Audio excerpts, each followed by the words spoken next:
Hello friends, welcome to సహజ లా points Telugu. ఈరోజు ఎంతో ఆసక్తికరమైన విషయాన్ని తెలుసుకుందాం. అది ఏంటంటే, కోర్టు నేరస్తుణ్ణి శిక్షిస్తుంది కదా.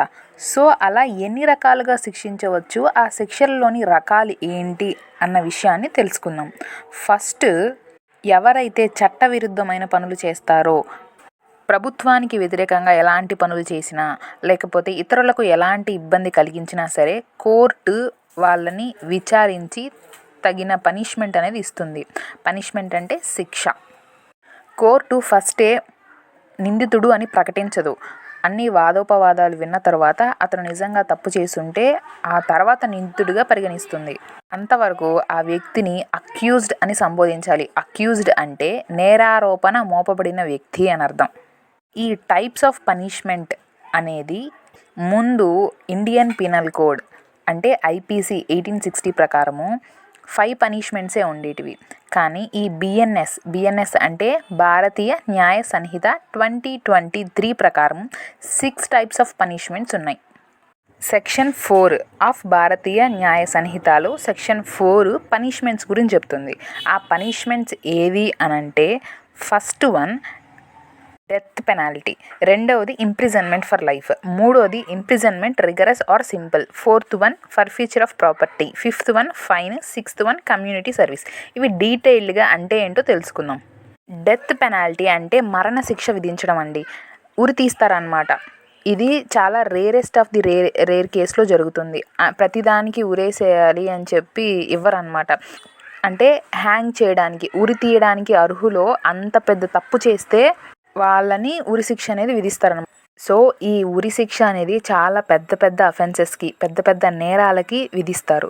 రెండవదిగా ఇంప్రిజన్మెంట్ ఫర్ లైఫ్ అంటే జీవిత ఖైదు, అంటే వాళ్ళ జీవితాంతం జైల్లో ఉండాల్సిందే. ఇది రెండవ అతిపెద్ద పనిష్మెంట్. ఫస్ట్ పెద్ద పనిష్మెంట్ ఏది అని అంటే డెత్తే.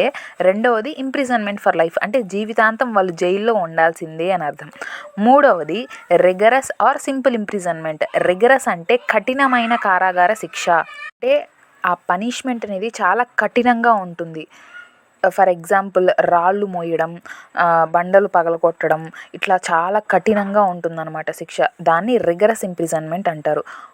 దీనిలోనే ఇంకొక పార్ట్ ఏంటంటే సింపుల్ ఇంప్రిజన్మెంట్ అంటే చిన్న పనులు అన్నమాట. సో చిన్న అఫెన్సెస్, చిన్న నేరాలు చేస్తే సింపుల్ ఇంప్రిజన్మెంట్ చేస్తారు.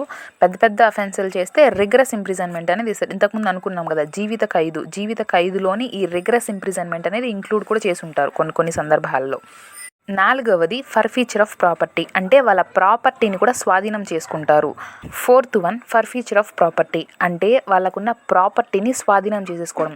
ఫస్ట్ ఒక పనిష్మెంట్ అయితే డెత్ ఇస్తారు, రెండవదిగా జీవిత ఖైదు ఇస్తారు, మూడవదిగా కఠినమైన లేదా సులభమైన కారాగార శిక్ష అనేది ఇస్తారు, నాలుగవది వాళ్ళ ఆస్తులను లాగేసుకుంటారు అనమాట. ఇదొక పనిష్మెంట్. ఐదవది ఫైన్. చాలా చిన్న అఫెన్సెస్ అనమాట. ఫర్ ఎగ్జాంపుల్ ట్రాఫిక్ సిగ్నల్స్ దగ్గర వెళ్ళిపోవడం, ఇట్లాంటి చిన్న అఫెన్స్ చేస్తారు కదా, వాళ్ళకి ఫైన్ మాత్రమే ఇంపోజ్ చేస్తారనమాట. ఒక్కొక్కసారి ఇంప్రిజన్మెంట్తో పాటు అంటే జైలు శిక్షతో పాటు ఫైన్ కూడా ఇవ్వచ్చు. ఆరవది కమ్యూనిటీ సర్వీస్. ఇది ముందు ఇండియన్ పీనల్ కోడ్లో అయితే లేదు, కొత్తగా భారతీయ న్యాయ సంహితలో ఇంట్రడ్యూస్ చేశారు. కమ్యూనిటీ సర్వీస్ అంటే సమాజ సేవ చేయాలి.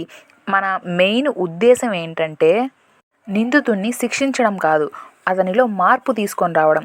సో ఇలా సమాజ సేవ చేస్తే అన్న అతనిలో మార్పు వస్తుంది అని చెప్పి ఈ కొత్తగా కమ్యూనిటీ సర్వీస్ అనేది ఇంట్రడ్యూస్ చేయడం జరిగింది.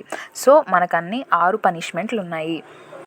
ఫర్ ఎగ్జాంపుల్ ఒక వ్యక్తికి కోర్టు ఇంప్రిజన్మెంట్ అంటే జైలు శిక్ష మరియు ఫైన్ అంటే జరిమానా రెండింటిని విధించింది.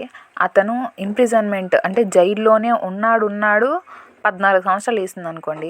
14 సంవత్సరాల లోపల ఒక 8 సంవత్సరాలకి అతను చనిపోయాడు, ఫైన్ కూడా కట్టలేదు. ఇప్పుడు ఏంటి పరిస్థితి? ఫైన్ ఇంక వదిలేసినట్టేనా కోర్టు అంటే? అస్సలు వదలదండి. అంటే ఆ వ్యక్తి చనిపోయాడు కదా, ఆ చనిపోయిన వ్యక్తికి ఏమేమి ఆస్తులైతే ఉన్నాయో అవన్నీ కోర్టు తీసుకొని ఎంత డబ్బులైతే కోర్టుకు రావాలో అది వసూలు చేసుకొని మిగిలింది వాళ్ళ బంధువులకో లేకపోతే వాళ్ళ లీగల్ హెయిర్స్కో ఇచ్చేస్తుంది. అంతేగాని అతను చనిపోయాడని చెప్పి వదిలిపెట్టదు కోర్టు. అతని ఆస్తులు ఏవేవైతే ఉన్నాయో అతని పేరున అవన్నీ తీసుకొని కోర్టుకి కావాల్సిన అమౌంట్ తీసుకొని మిగిలింది వాళ్ళ ఇంట్లో వాళ్ళకి ఇచ్చేస్తుందన్నమాట. సో ఇది పనిష్మెంట్స్ గురించి. మీకు నా వీడియోస్ నచ్చినట్లయితే లైక్ కొట్టి షేర్ చేసి సబ్స్క్రైబ్ చేసుకోండి. Thank you. మరో వీడియోతో మళ్ళీ కలుద్దాం. Bye bye.